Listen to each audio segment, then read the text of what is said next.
ولكن للاسف هاد الناس هادو ما كيعطيونا اي اعتبار. هذه واحد السنين علقوا واحد الواقع بان الجماعه تصلح وقع فوتوكوبي وشيفا كتعمل. هذه الجماعه تصلح فوقاش عاد تصلح شحال عاد تاخذ الوقت تصلح فيها. سنينا ندير ولا مشى قال لك غيخلوها في الالكتريك غاز الالكتريك غيخلوها في المولد غاز المولد جامع كان ثاني ما كاينش الالكتريك دابا هذه 3 سنين. واش ما كاينش تشغل شويه البلاد؟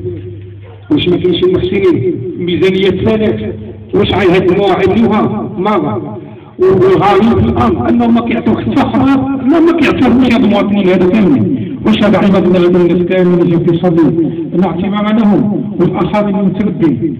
هذه الصلاه اللي صليناها لله نطلب الله تبارك وتعالى تكون في الميزان، ولكن في نفس الوقت هي رساله مسؤوليه. واذا ما عطاونا جواب واضح فوقاش عاد تصلح الجماع ومحدد دائما نحن على اعتبار الجماعه. هذا عيب وعيب كبير يا عباد الله. نفس المنطقه التاريخيه كتشد الجامع عندنا نكسة الثاني حرف من نكسة. كان الشيخ عبد الله بن الله يرحمه كان كيتسنى ذيك العام هذا باش نحتفلوا بها، ولكن ما جاوش يدوها. نطلب الله تبارك وتعالى برسالة اللي توصلهم هذه الوجوه النيرة، هذه الدعوات في كل واحد كيدعي باسم ديالو باش تحل الجماع توصلهم وما تطورش الامور الى اشياء لا تحمد عقباها لا لنا ولا لاي واحد. حنا ماشي الناس ديال الفوضى، حنا علاش حنا عم نقطعوا الطريق والطرق والناس الحاجين وصلوا كذا؟ حنا خصنا ندخلوا الجامع وصافي ما كنطلبوش شي حاجه كبيره.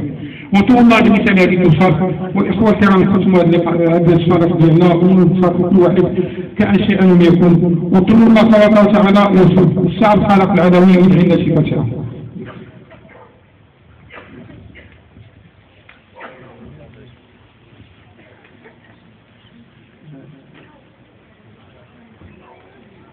إن شاء الله غدا إن شاء الله صلى العشاء إن شاء الله عز وجل. نطلب الله سبحانه وتعالى نكملوا هنايا.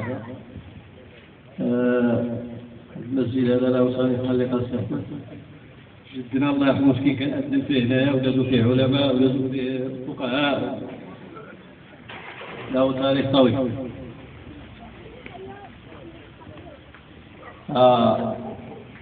إن شاء الله عز وجل استمروا هذا المسيرة السلمية ديالنا نصليو لله عز وجل حتى يفتحوا لنا المسجد. السيد راه يعمل مسجد جلده وكذا ما عرفناش شنو نعملوا معاه حتى تفتح المسجد صافي. هذا هو طلبنا. المسجد له تاريخ وله قيمة. اللهم لك الحمد كما ينبغي لجلال وجهك عظيم سلطانك. يا ربنا لك الحمد حتى ترضى ولك الحمد إذا رضيت ولك الحمد بعد الرضا. يا ربي لك الحمد حمدا كثيرا يوافي نعمك ويكافئ مزيدك ويدفع نقمك. سبحانك اللهم وبحمدك نشهد ان لا اله الا انت نستغفرك ونتوب اليك. سبحانك اللهم وبحمدك عدد خلقك ورضاء نفسك وزنة عرشك ومداد كلماتك. اللهم صل على سيدنا محمد وعلى ال سيدنا محمد كما صليت على سيدنا ابراهيم وعلى ال سيدنا ابراهيم. وبارك على سيدنا محمد وعلى ال سيدنا محمد كما باركت على سيدنا ابراهيم وعلى ال سيدنا ابراهيم في العالمين انك حميد مجيد. اللهم انا نسالك باننا نشهد انك انت الله لا اله الا انت الواحد الاحد فرد الصمد الذي لم يلد ولم يولد ولم يكن له كفوا احد. يا حنان يا منان يا بر يا رحيم يا ذا الجلال والاكرام. يا حي يا قيوم برحمتك نستغيث. يا حي يا قيوم برحمتك نستغيث. يا حي يا قيوم برحمتك نستغيث. اللهم اجعل جمعنا هذا جمعا مباركا مرحوما وتفرقنا منه سالما موفقا من الشر معصوما.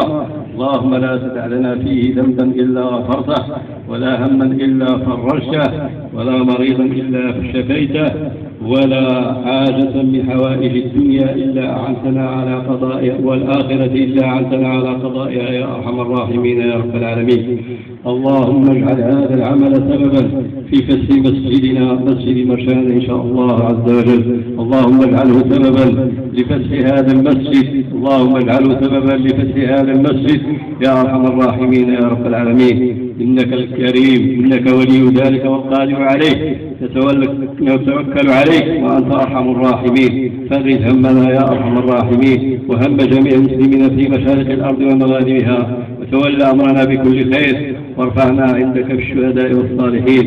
اللهم أصلح أحوالنا وأحوال جميع أمة محمد في مشارق الأرض ومغاربها وارحم أمة محمد صلى الله عليه وسلم في جميع الأرض ومغاربها يا أرحم في مشارق الأرض ومغاربها، وأصلح شأننا وشأن المسلمين في كل مكان. اللهم احسن عاقبتنا في الأمور كلها، وأجرنا من خزي الدنيا وعذاب الآخرة. سبحانك اللهم وبحمدك، نشهد أن لا إله إلا أنت، نستغفرك ونتوب إليك. سبحان ربك رب العزة عما يصفون، وسلام على المرسلين، الحمد لله رب العالمين، وصلى الله